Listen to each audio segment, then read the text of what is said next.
Good morning, everyone. Good morning. I'm with Morningside of Charlottesville. We're an assisted living community, and we also offer a memory care community on site. We also have rehabilitation services on site. But we're the best kept secret in Charlottesville. We're kind of the hideaway on the hill, and that most people don't know where we are. So we're off of Old Ivy Road at the base of University Village. We're the big building halfway up the hill. So we've got some fabulous mountain views, and I would encourage anyone in this room to come and take a tour of Morningside and look at what we have to offer. Generally, we say that everyone knows someone who needs assisted living, even if they don't think so. Most people can benefit heavily from transitioning to an assisted living community. And we like to say, you're really not downsizing, it's more like upscaling. For us, you're moving into this multi-million-dollar mansion of 100 bedrooms, and then you have the dining room and the billiard room and the parlor and the activity room and the TV room, and you've got all these spaces to call your own.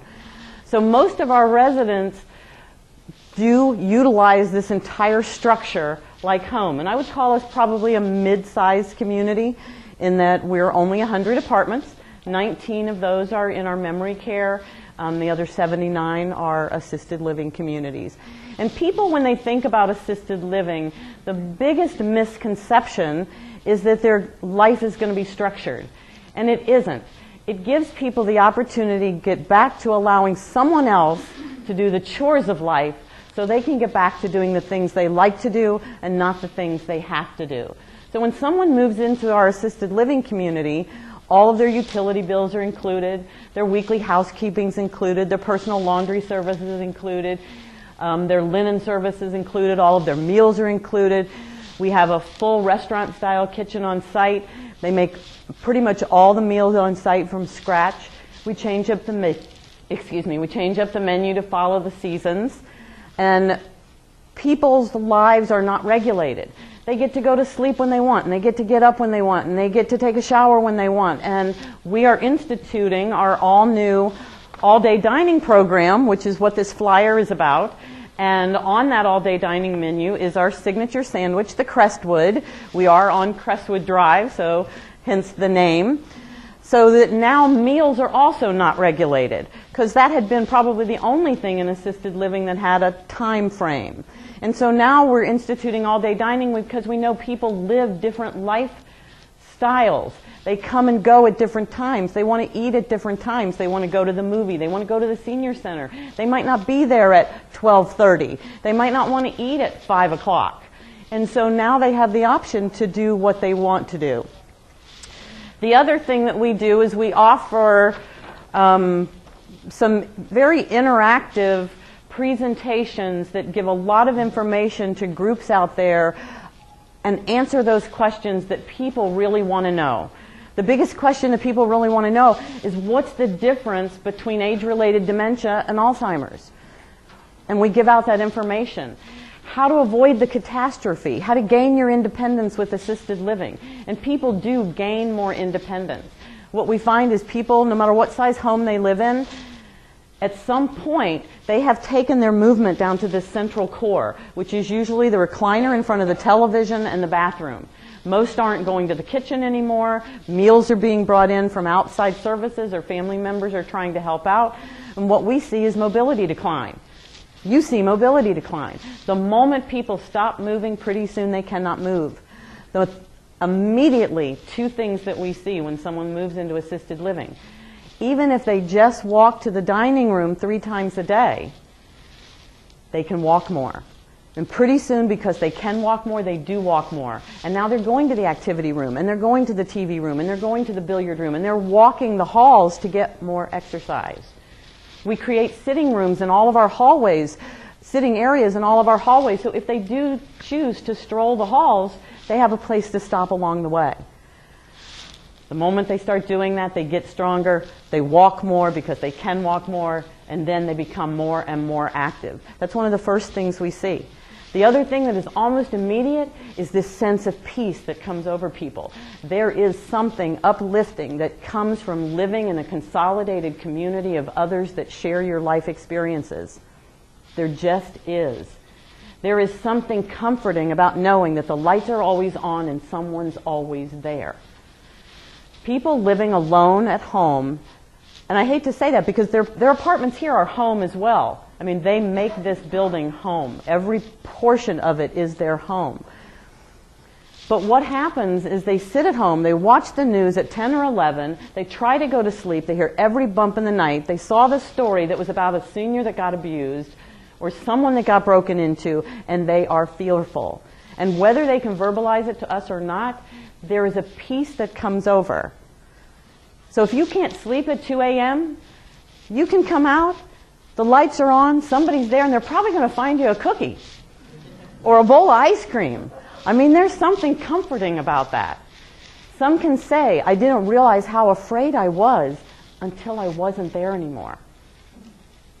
Recently, I had to move my father. My father moved here. We moved here a little over a year ago from Indiana. My father was 88 years old at the time. He lived very independently, still danced on a regular basis. And immediately, we're faced with a dilemma because the catastrophe happens. He falls, he breaks his hip, he's in the hospital, he's in rehab, and then we've got to make a decision. And we know he needs more rehab, so I move him into Morningside. And I'm concerned because I'm worried that he's not going to come back, that he's not going to progress the way I'd like. And he's kind of a little depressed because he feels like life was perfect. I had this perfect apartment, and I had this perfect life, and why did this bad thing happen to me, and now what? But he is now thriving at Morningside. I mean, he goes to activities now. He took the transportation we provided, went to the doctor by himself for the first time in years.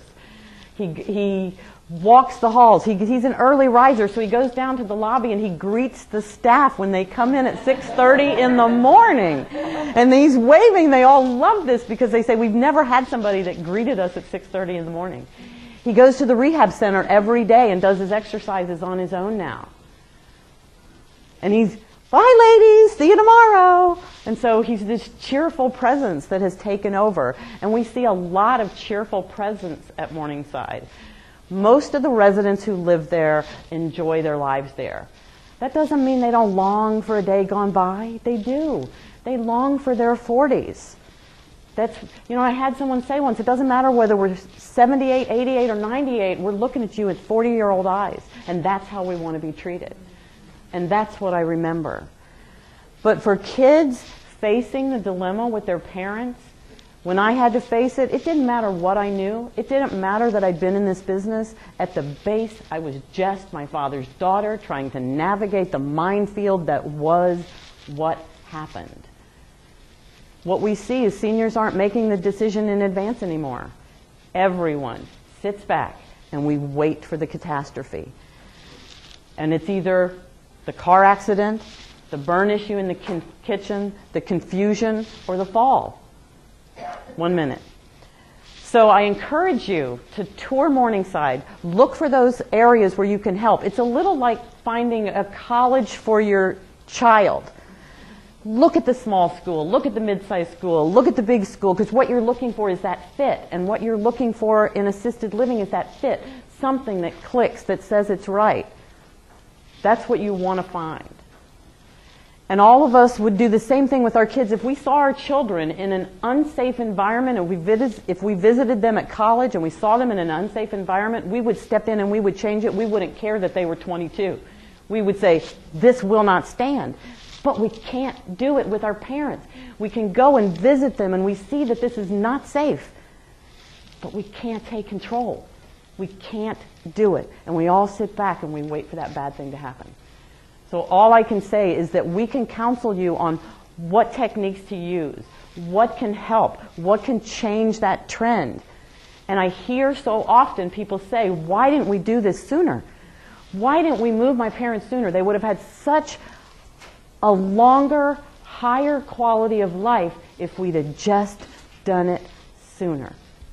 So I encourage everyone, come and see us. Take a tour. Come by anytime. We're always there, always welcome. And see what we have to offer. And when it's time to step in, when you see someone, whether it's your relative, a neighbor, someone in an unsafe environment, do everything you can to try and change it.